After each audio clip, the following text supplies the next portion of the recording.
What happens when a flight attendant disrespects Karoline Leavitt for her beliefs? She never expected what came next.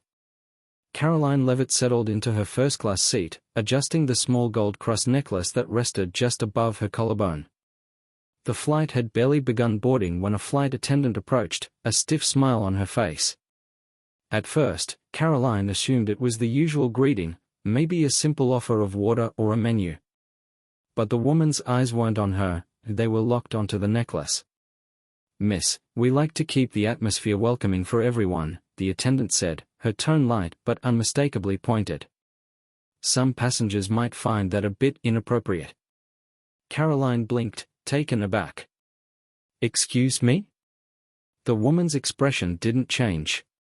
"We just try to avoid displays that could make others uncomfortable." For a moment, Karoline thought she had misheard. A display? It was a necklace, nothing more. But the subtle tension in the attendant's voice told her this wasn't a simple suggestion, it was a demand wrapped in the illusion of politeness. A quiet hush had already fallen over the surrounding passengers, a few stealing glances over the tops of their phones. Someone was recording. Karoline sat up straighter. "You telling me that wearing a cross is making people uncomfortable?" The attendant's smile didn't waver, but the slight shift in her posture gave her away. "I'm just asking for cooperation, Miss Leavitt." The name drop was intentional. She knew exactly who Karoline was. This wasn't about policy. It wasn't about keeping peace on the flight. It was about something else entirely. And that's when Karoline realized, this wasn't just an isolated incident. It was a test. Karoline held her ground, refusing to lower her voice but making sure every word was clear. "Are you saying religious jewelry is against airline policy?" The attendant hesitated. "It's not about policy, it's about—" Karoline cut her off. "It's about what, exactly? Because it sounds like you're singling me out for wearing a cross." A few passengers shifted in their seats, eyes darting between Karoline and the attendant. The tension in the cabin thickened.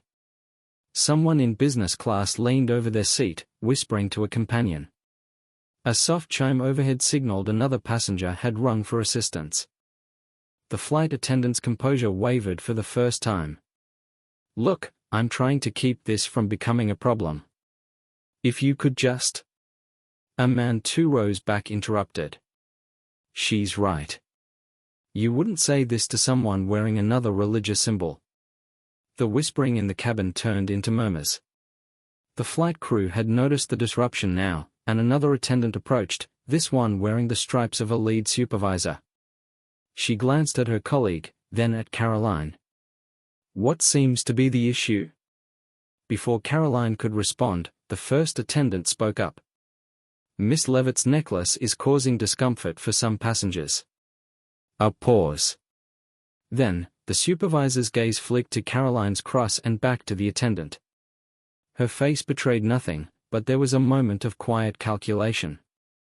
A camera phone, just barely peeking over a seat back, was capturing everything. The supervisor turned to Karoline. "You're welcome to wear your necklace, Miss Leavitt." The first attendant's face drained of color. She opened her mouth as if to argue but stopped herself. Karoline caught the slight twitch in her jaw, the way her fingers curled against the serving tray she was holding. The murmurs grew louder, a ripple of approval passing through the cabin. Then, a voice from across the aisle, louder than the rest. "So you really tried to police someone's faith in first class?" And just like that, it wasn't just about a necklace anymore. It was about something much bigger. The tension didn't ease. If anything, it tightened, like a rope being pulled from both ends. Karoline kept her posture firm, her eyes locked on the attendant who had just tried to single her out. The murmurs had turned into full conversations now, passengers shifting in their seats, some shaking their heads in disbelief, others reaching for their phones. The supervisor exhaled, clearly aware that this was spiraling beyond her control. "Miss Leavitt, I apologize for any misunderstanding. You are free to wear your cross." But it was too late. The damage was done. The first attendant knew it, too. Her expression flickered between frustration and panic, as if she realized she had miscalculated, badly. A man across the aisle leaned forward, raising his phone just enough to make it obvious he was recording. "This is unbelievable. People wear religious symbols all the time, but she gets targeted?" Karoline didn't need to respond. The passengers were doing it for her. "First class doesn't mean first-class treatment, huh?" someone muttered. Another voice chimed in, sharper this time. "If she weren't conservative, would this even be happening?" The flight crew was trapped in a situation they couldn't defuse. The first attendant had no choice but to step back, her lips pressed into a thin, rigid line. The supervisor, sensing the shift in power, turned to Karoline with a carefully measured nod. "Let's get you a drink, miss." Leavitt on the house. The attempt at smoothing things over only highlighted how much they had fumbled. Karoline didn't need their free drink, she had already won. But as she settled back into her seat, she could feel the eyes on her. Not just from the passengers, but from the cameras, from the unseen audience that would soon be watching this unfold. Somewhere in that moment, the flight attendant must have realized the inevitable. By the time this plane landed, this story wouldn't just be a heated argument at 30,000 feet, it would be a headline. As the flight continued, the atmosphere in first class remained thick with tension. Passengers exchanged glances, whispers floating through the cabin like sparks before a fire. Karoline, though composed, knew exactly what was happening. This wasn't just an isolated moment, it was about to explode far beyond this plane. The man who had started recording was still at it, subtly adjusting his phone's angle. Another passenger, a woman a few rows behind, was already typing furiously on her laptop. There was no stopping this now. The flight attendant who had confronted Karoline tried to act as if nothing had happened, but the damage was written all over her face. She moved stiffly, avoiding eye contact, her once authoritative presence reduced to cautious, measured steps. It was clear she was waiting to see just how far this would go. And then, it happened. A chime rang through the cabin, signaling the airline's in-flight Wi-Fi connection had just gone live. A beat later, a notification buzzed on Karoline's phone. Then another. And another. Somewhere, somehow, the story had already hit the internet. She tapped her screen. The first video clip, less than a minute long, was already circulating on a conservative news page. The caption was blunt, cutting straight to the heart of the issue. Christian woman harassed mid-flight over her faith. You won't believe what happened next. And the comments, they were flooding in. This is what we're up against, folks. They won't even let us exist in peace. Unreal. I hope this flight attendant gets what's coming to her. Karoline, you're a warrior. Stand strong. The momentum was unstoppable.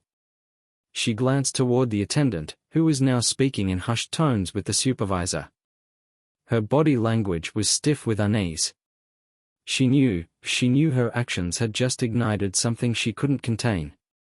By the time the plane landed, this wouldn't just be a viral moment. It would be a movement. As the minutes ticked by, Karoline could feel the weight of the moment settling in. This wasn't just about her. It was about everyone who had ever been silenced, mocked, or singled out for their beliefs. And now, the world was watching. The flight attendant, now visibly shaken, avoided her gaze entirely. The airline supervisor, standing just a few feet away, was typing something rapidly on a company-issued tablet. Likely an internal report, damage control before the headlines got ahead of them. Too late. By the time the plane touched down, her phone was buzzing non-stop. More news outlets had picked up the story. More people were demanding answers. More voices were rising in support. As she stepped off the plane, a man in the terminal, a stranger, caught her eye. He gave her a small nod of respect. And then, another passenger from her flight whispered, "We're with you." She smiled. This wasn't just about what had happened in the air. This was about standing up everywhere.